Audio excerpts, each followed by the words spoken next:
예, 여러분 반갑습니다. 11월 26일 수요일 아침입니다. 오늘 호세아 8장으로 함께 말씀 나눕니다. 이 8장 가운데서 함께 봉독할 부분 1절부터 6절까지 그리고 마지막에는 10절을 한 절 더 나누겠습니다. 그리고 전체적인 내용 같이 은혜 나눕니다. 1절부터 6절까지 먼저 하겠습니다. 나팔을 내 입에 들지어다. 원수가 독수리처럼 여호와의 집에 덮치리니 이는 그들이 내 언약을 어기며 내 율법을 범함이로다. 그들이 장차 내게 부르짖기를 나의 하나님이여 우리 이스라엘이 주를 아나이다 하리라.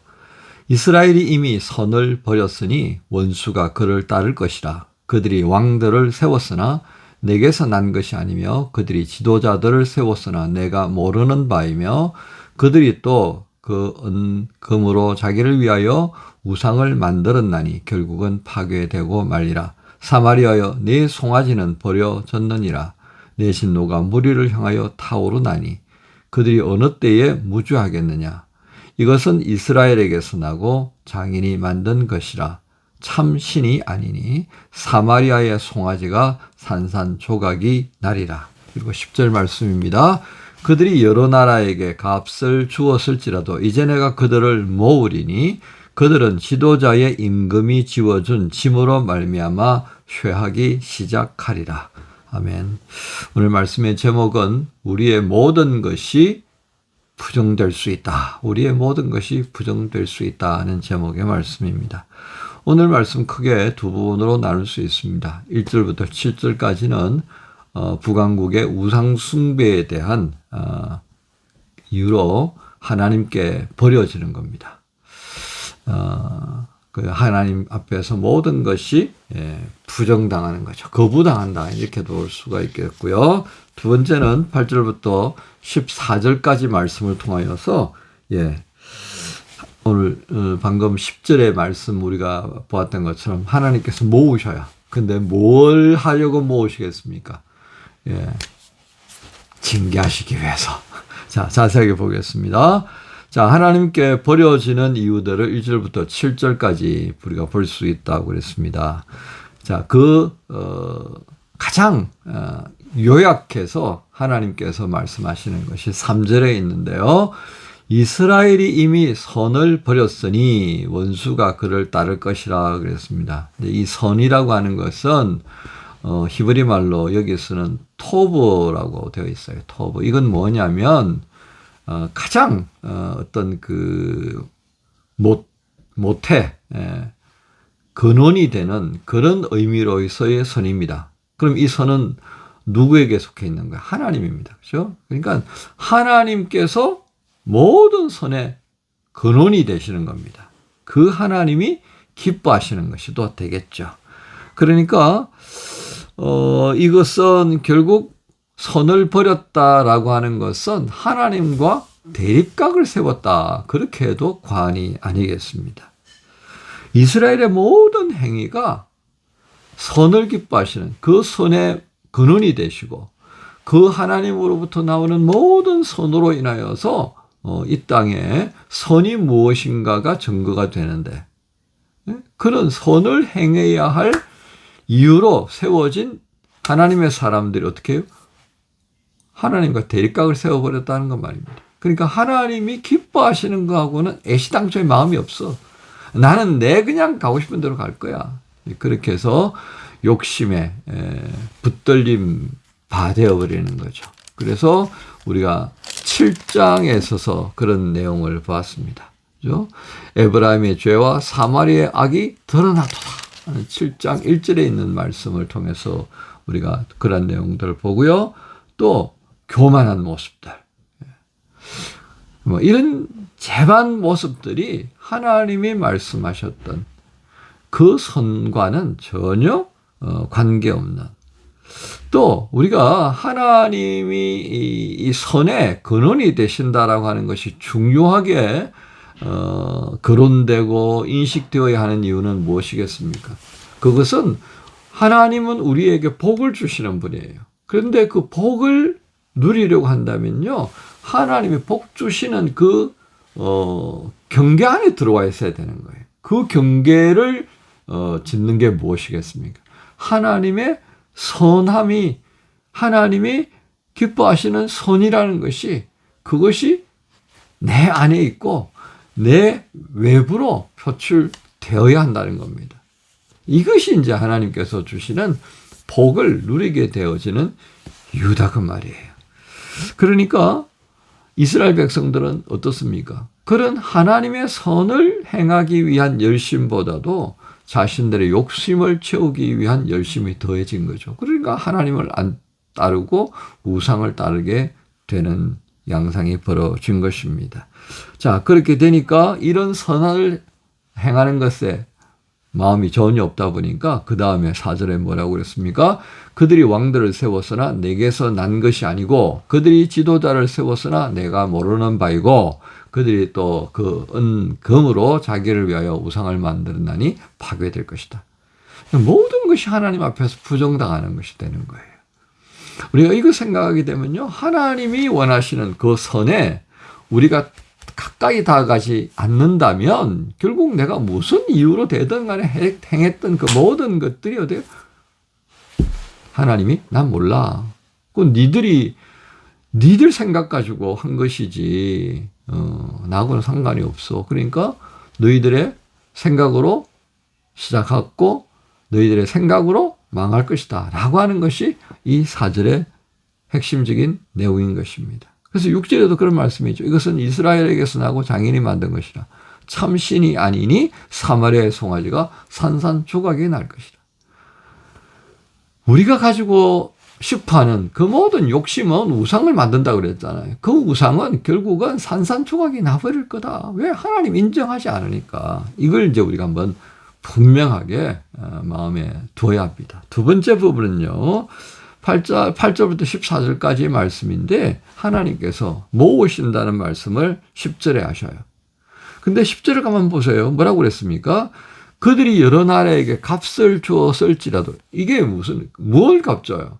예, 소위 말해 예를 들어서 아시리아가 사마리아를 포위하니까 아유 우리가 잘못했습니다. 임금님 우리가 정말 경솔했네요. 우리가 정말 재주 없는 것들이 생각이 없어가지고 엉뚱한 짓을 벌였습니다. 우리가 금관을 이만큼 모았으니까 이거 받으시고 마음을 푸시고 예, 좀 군대를 물려주시고 이런 거예요. 예. 이렇게 이제 하려고 했는데 예. 어떻게 했다고요?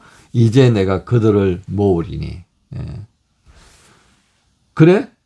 알았어. 너희들이 이 곤고한 상황에 빠졌을 때에 나 여호와에게 와서 구하지 아니했고 그 아수르에게 구하였으니 그것에 대한 대가를 너희들이 지불하게 될 거야. 자, 그걸 위하여서 하나님께 하시는 거 뭐예요? 모으셨단 말이에요. 모았어요. 자, 이 징계의 과정을 가만 보세요. 여러분, 이 엄청난 은과 금을 모아가지고 북왕국을 위협하는 나라들에게 뇌물을 주려고 그러니까 어떻게 해서 그 백성들을 모아가지고 긁어야 될 거 아니에요. 긁어야지. 그 긁어야 되는 양상이 보세요. 그들은 지도자의 임금이 지워진 짐으로 말미암아 쇠하기 시작하리라. 너희들은 내가 모은다고 그럴 때 내가 무슨 구원을 베풀 것이라는 생각을 가졌겠지. 아니야. 지금 이 모으는 것은 너희들의 욕심이 앞으로 어떤 결과를 가져오는지를 한 번 더 직접적으로 맛보기 위해서 모아지게 되는 것일 뿐이야 라고 하는 것입니다. 그러니까 왕들이 이 뇌물을 바치기 위해서 백성들을 모아가지고 긁어내는 거잖아요. 그게 얼마나 큰 짐이 되어졌는가 하는 것을 10절에 만듭니다. 11절에 에브라임은 죄를 위하여 제단을 많이 만들더니 그 제단이 그에게 범죄하게 하는 것이 되었다. 문제가 생기면 하나님께 가야죠. 하나님께. 여러분 문제가 생기면 사람에게 먼저 가는 거 그런 습관이 있나요? 그럼 우리는 신앙생활 잘못하고 있는 거예요. 힘들고 어려운 일이 먼저 생기면요. 하나님께 가는 겁니다. 그리고 기도의 동역자를 그 다음에 찾는 거예요. 근데 사람에게 가는 것이 이게 우리가 습관적이거든요. 왜? 쉽게 위로를 받을 수 있을 것이라고 생각하니까요. 자, 오늘 우리가 이 8장에 있는 말씀을 통해서요, 정리해보면 결국 우리가 뭘 생각할 수 있겠습니까? 하나님으로부터 부정당하는 이 북왕국과 그들을 심판하고 심판당할 수 있도록 하기 위하여서 모으시는 이 모습에서 총체적 위기에 빠진 인생의 모습을 우리가 볼 필요가 있습니다. 여러분 한번 생각해 보세요. 우리 그리스도인들이 행하는 그 모든 것이 그리스도 예수 안에서 참 수고하고 애썼다. 이게 아니라 너 그거 왜 했지? 내가 시킨 거 아닌데 이래버리면 어떻게 될 것 같아요? 얼마나 황당해요. 그럼 난 뭘 위해서 지금까지 수고했지? 결국은 내 기쁨을 위해서 행한 것밖에는 안 되는 거다라고 하는 것을 우리가 헤아려볼 필요가 있겠습니다. 때때로 목회를 하다 보면요, 자기 열심으로 사는 사람들이 있어요. 여러분 그거 진짜 조심해야 합니다. 내 열심으로 사는지 하나님의 열심으로 사는지, 내 열심으로 살다 보면요, 강풍이 불 때 깃대가 부러지는 것 보셨나요 혹시? 나무가 뽑히는 거 보셨나요? 그와 같은 일을 겪습니다. 다 무너지는 거예요. 하나님께 중심을 두고요, 하나님의 열심으로 우리가 일할 수 있도록 하기 위해서는 하나님으로부터 공급이 되어져야 합니다. 그래서 성령님과 깊은 사귐의 시간이 필요한 거예요. 말씀 안에서 깊은 묵상의 시간들을 우리가 자주 가져야 하는 것입니다. 그것 없이는요, 결국 내 열심으로 그렇게 가다가는 얼마 지나지 않아서 무너지는 것을 봅니다. 특히 공동체 안에서 열심을 가지고 있는 사람들이다라고 칭함을 받는다면 이 부분 특별히 조심해야 됩니다. 그래서 내가 행하는 이것이 하나님께 부정당하지는 않을까 하는 두려움과 근신하는 마음으로 늘 주님께 겸손히 무릎을 꿇는 그런 자세가 진짜 필요합니다. 두 번째는요, 모으는 거잖아요. 모으는 거. 우리는 하나님께 복을 받기 위해서 모여진 존재. 이게 교회예요. 그래서 우리는 교회는 그리스도의 몸이라고 그러잖아요. 그리스도의 하시고자 하시는 일을 감당하기 위한 몸인 거예요. 그런데 우리 각자가 다른 생각을 가지고 있으면 이 몸이 되겠어요? 그래서 이유를 우리가 늘 되짚어야 한다는 겁니다. 내가 이 공동체에 있는 이유가 뭘까? 예배드리기 위해서 왔죠. 그런데 그 많은 교회 가운데에 이곳에 있는 이유는 있다니까요. 그 이유가 있다니까요. 그 하나님의 모으게 하신 뜻입니다. 아무리 내가 이곳에 있고 싶어 하더라도 안 되는 경우가 또 있단 말이에요. 그러니까 우리의 모든 마음의 향방을 자중심적으로 가져가기보다는요, 하나님 중심으로 가져가는 것이 필요하다 하겠습니다. 오늘 우리의 삶은 저주와 분노의 쓴 잔을 마시기 위한 그런 자리가 아닙니다. 하나님께서 예수 그리스도 안에서 우리를 인정하시고 복 주시기 위해서 불러 모음을 입은 자들입니다. 오늘 수요일 하루를 시작하면서 이처럼 우리의 모든 것이 부정될 수 있다라고 하는 근신하는 이 마음으로 우리 각자를 살피면서 복을 받는, 하나님과 함께 동행하는 그 복을 받는 모임으로 이 공동체가 지속될 수 있도록 또한 하나님께 의탁하면서 이 하루를 시작하십시다. 여러분 모두를 주님 예수님의 이름으로 축복합니다. 주님 감사합니다. 저희들에게 오늘도 복된 날을 허락하셔서 수요일을 시작하게 된 줄로 믿습니다. 하나님 아버지, 원하옵기는 이 수요일 저희가 생각하고 또 행하고 마음에 품는 그리고 기도하는 모든 것들이 하나님께 기쁨이 될 수 있는 하나님의 선하심에 더욱 가까이 다가가고 주님 안에서 복을 받는 그런 모임으로 모아지는 그런 공동체 일원이 될 수 있도록 인도하여 주옵소서. 감사합니다. 예수님 이름으로 기도합니다. 아멘.